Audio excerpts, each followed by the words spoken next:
Você vai conferir agora uma entrevista sobre pragas sugadoras e mastigadoras, que são problemas para a lavoura de qualquer cultura, já que algumas delas podem ser vetoras de doenças. Bom, hoje nós vamos fazer um bate-papo com Jurema Rates. A professora Jurema é uma parceira, uma amiga e uma conhecedora de pragas que, quando a gente fala sugadoras e mastigadoras... Jurema, boa tarde. Boa tarde, Fabélia. Bom, primeiro detalhe, o que é pior, uma praga sugadora ou uma mastigadora? Geralmente as pragas sugadoras são mais difíceis de controle. As pragas mastigadoras, elas se expõem mais e acaba ficando mais de fácil alvo. E pelo seu próprio tipo de alimentação, né? A gente fala mastigadora porque ela consegue pegar as moléculas dos ingredientes ativos que tem nos inseticidas químicos, biológicos, mais facilmente. Já a praga sugadora, como o nome já fala, ela tem que inserir o aparelho bucal dele sugador na planta para poder encontrar essa molécula e ser, então, contaminada. Então, essa praga sugadora, geralmente, ela é de mais difícil controle e também de mais difícil alvo, porque ela se consegue proteger mais, ela sempre tem um pouquinho mais de dificuldade, ciclos mais curtos. Então, realmente, é uma praga que a gente tem um pouquinho mais de dificuldade de controlar. Então, toda vez, e pode ser vetoras de doenças, de patógenos, que geralmente a mastigadora não é.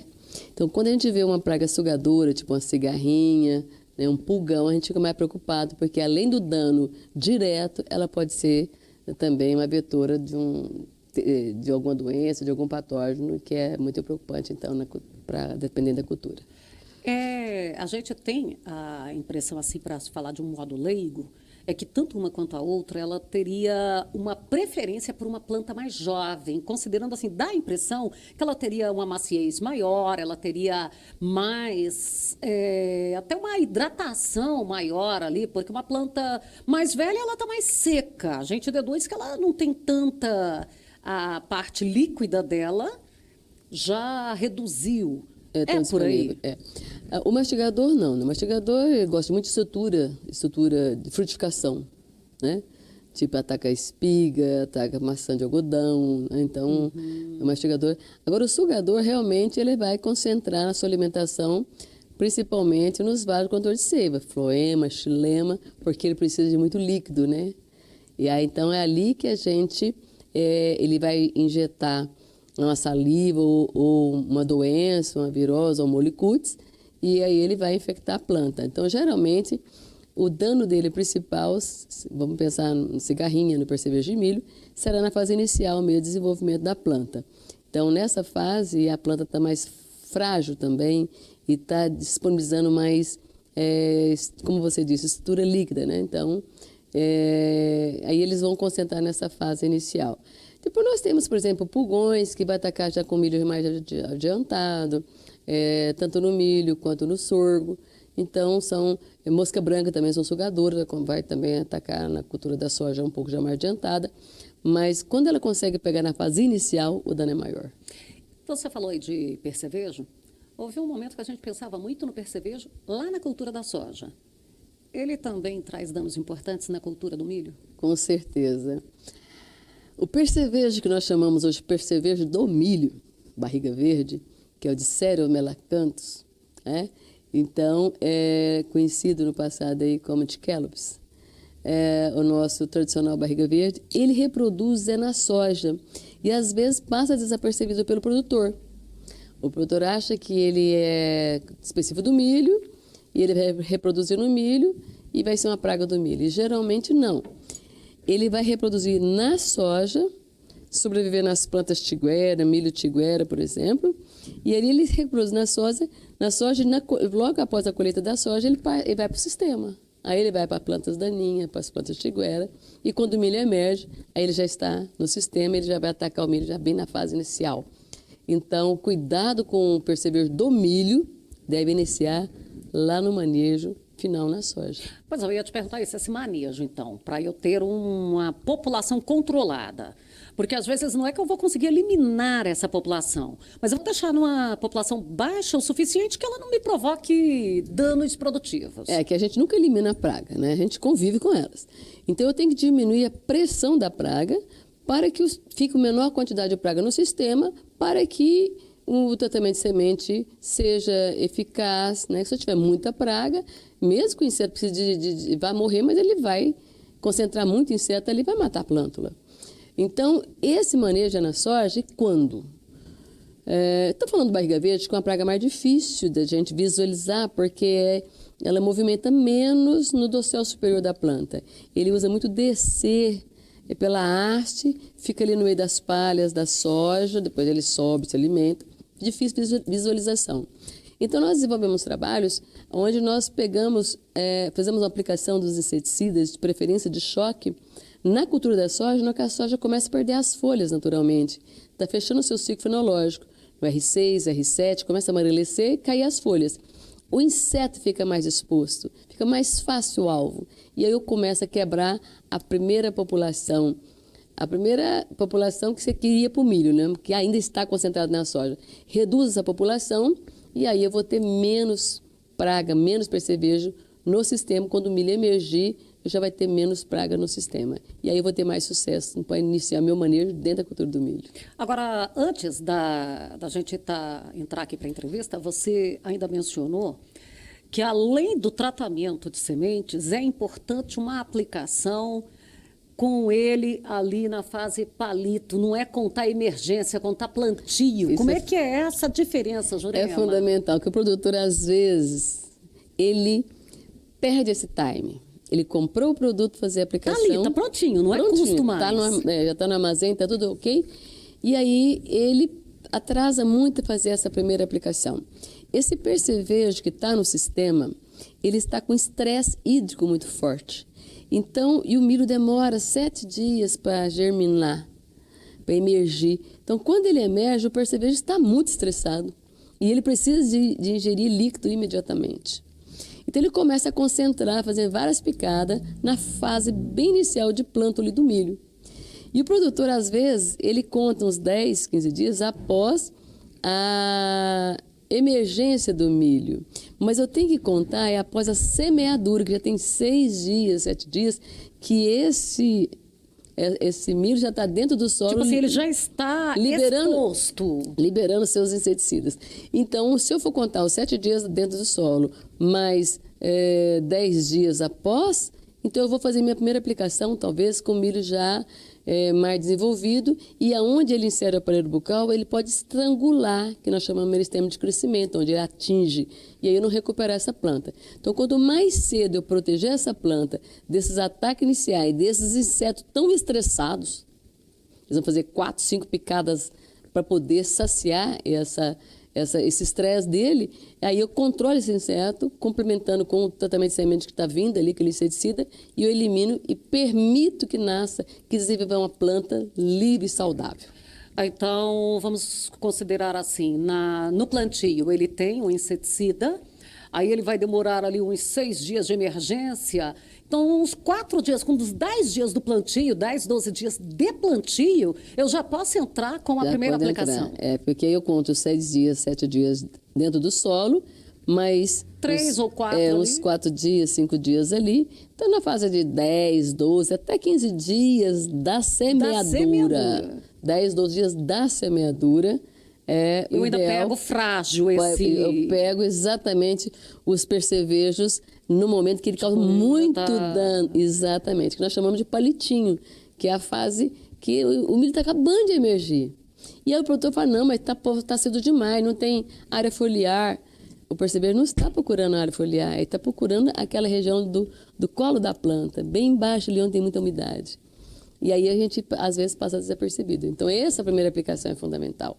Ela é fundamental porque vai atingir, complementar o tratamento de semente e eliminar o máximo de população de percevejo existente. Vamos falar de cigarrinha, porque eu sempre tive uma impressão, e você hoje estava fazendo uma explicação que muda um pouco esse conceito. Sempre tive a impressão que quem contamina é o inseto. E você está explicando que quem contamina... Não, é assim. A planta é que vem... A planta que a cigarrinha vai encontrar no sistema, é ela que vai fornecer os molicutes para a cigarrinha. E, claro, a cigarrinha também E daí, claro, que daí essa cigarrinha vai infectar levar. outras plantas. Mas eu quero dizer o seguinte, se eu tiver uma planta tiguera na entre safra agora final de ciclo do milho, vão colher os milhos, e vai ficar muita planta tiguera no campo. Essas plantas que ficarem tiguera, ou uma planta que ficar no campo, muito preocupante também, Fabélia, lembrar que nós tivemos o corte das chuvas muito brusco. E vai ficar muito milho no campo sem ser colhido. A cigarrinha não está nem aí se tem espiga, se não tem espiga.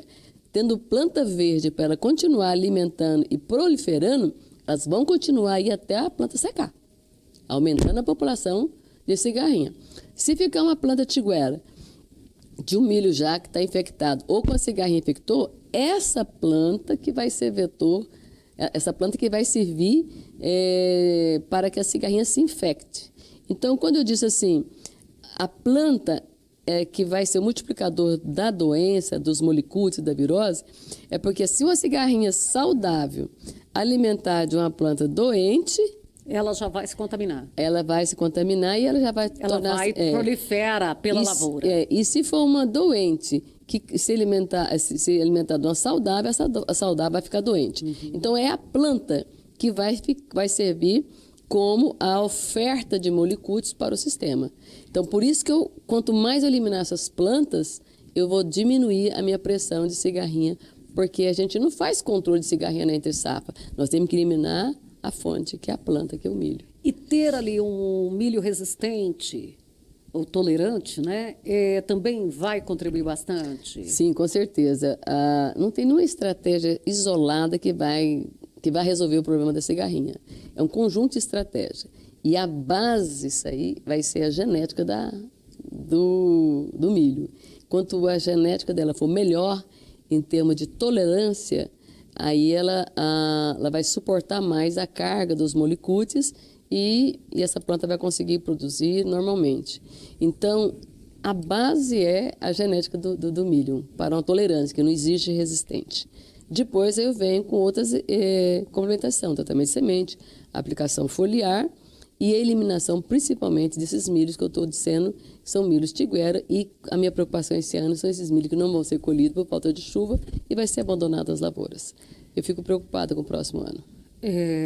A gente vai falar assim, que aqui na região do Centro-Oeste, especialmente Sudoeste Goiano, provavelmente nós não vamos ter esse tipo de situação, mas temos ali pelo Paraná, pelo Paraguai, situações que estão aí e que podem trazer isso para o Brasil, é isso? Com certeza. E, olha, essa cigarrinha tem se encontrado muito no Paraná, no Rio Grande do Sul. A adaptação está muito forte, muito alta, muito desconhecimento por parte do produtor, porque como ele vai conhecer uma praga que não tinha? Então, realmente, tem que ver o momento de controle. Então, e cigarrinha, nós temos que fazer um manejo, como eu disse, um conjunto de estratégias.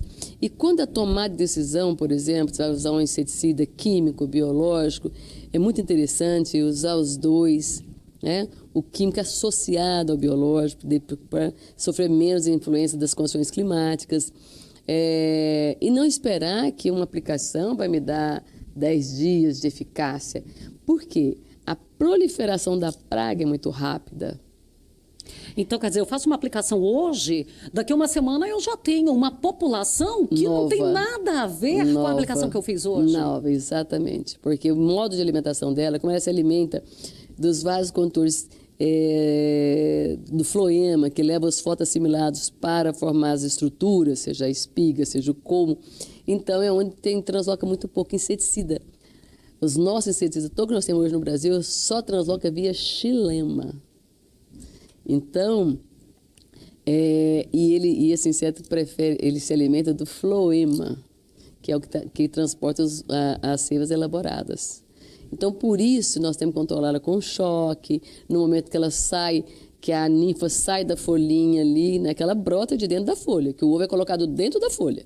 Aí, na hora que o ovo sai... Além daquele mesmo... Exatamente, só na lupa para eu poder conseguir visualizar isso aí. Então, nós temos que pegar essas aplicações desses inseticidas são para poder pegá-los na fase inicial da alimentação e também completar esse choque. Então, é uma praga bem difícil o controle e possivelmente por essa proliferação, por essa rapidez que ela tem de se multiplicar. E aí dá a impressão que os produtos não funcionam. Sim, controla muito bem, tanto o biológico quanto o químico, controla sim. Eu percebi nos meus trabalhos que quando eu associo o químico com o biológico, eu tenho aumentado esse meu período de controle.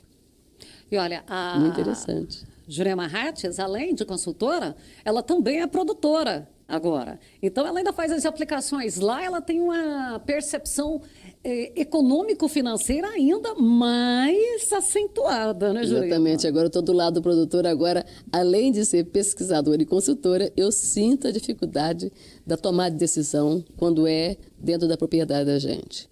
Aplico, não aplico, que hora que eu aplico, né? Então, o investimento vai compensar? Exatamente. Essas duas pragas não se aplicam à noite, hipótese alguma, percevejo, cigarrinha, não existe aplicação noturna, não se aplica com momento assim, com tendências de chuva. Então, são pragas que gostam de condições mais quentes, por incrível que pareça.